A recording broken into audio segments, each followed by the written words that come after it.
J'insiste auprès des journalistes nigériens d'aller chercher Mahamadou Issoufou et de lui poser des questions sur la déstabilisation de l'Afrique. Mahamadou Issoufou était président du Niger. Il avait pour ministre des Affaires étrangères, si je ne m'abuse, un certain Mohamed Bazoum. Et ensemble, ils assistaient à ce colloque du G20 à Deauville, où le président Mahamadou Issoufou osa poser à Barack Hussein Obama une question. Ayant eu vent de l'intention de la coalition occidentale de l'OTAN d'attaquer la Libye et de la détruire, le président nigérien Mahamadou Issoufou fit observer ceci à Barack Hussein Obama, qui doit des explications et qui a une dette de sang énorme envers les Africains. L'ancien président américain Barack Hussein Obama. Je vois des Africains qui se promènent encore sur sa page Facebook en faisant des likes. Quelle inconscience. Barack Hussein Obama doit à l'Afrique une immense dette de sang. Il n'a même pas commencé à l'expier. Il n'a même pas commencé une ombre de réparation de cette dette de sang. C'est lui qui est responsable. C'est lui la grande puissance responsable. À l'époque, il était président des États-Unis de la déstabilisation totale du Sahel. Obama est une déception. Obama est une honte. C'est une humiliation pour l'Afrique.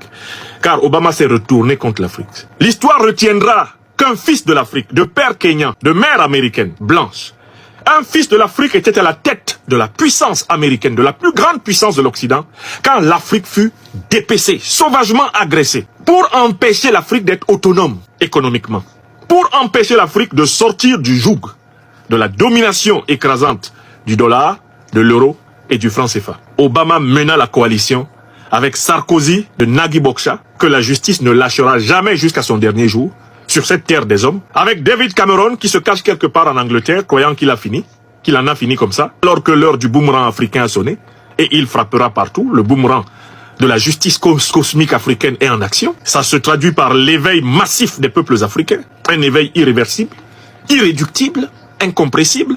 Donc, ces gens-là, Obama, ils ont fait ça en association avec Al-Qaïda et l'État islamique. Et Mahamadou Issoufou lui dit, le président du Niger à l'époque lui dit, et Mohamed Bazoum, le junteur de Niamey qui a fait boum, et qui est actuellement en détention au Niger, était présent, il en a témoigné. Mais, Mr. President, please don't destroy Libya, because if you destroy Libya, you will destabilize all Africa. Monsieur le Président, je vous en prie, ne détruisez pas la Libye, ne détruisez pas la Libye. Si vous détruisez la Libye, vous allez déstabiliser toute l'Afrique. Voilà ce que dit le président du Niger au président des États-Unis d'Amérique. Un Africain d'origine par son père, Kenyan. Et voici la réponse d'Obama au président nigérien. On est à Deauville en 2011. No, we will finish the job. Non, nous irons au bout de notre plan. Quel était le plan? On attaque la Libye pour mettre la main sur les réserves pétrolières et gazières de la Libye et pour empêcher accessoirement la Libye d'émanciper économiquement l'Afrique.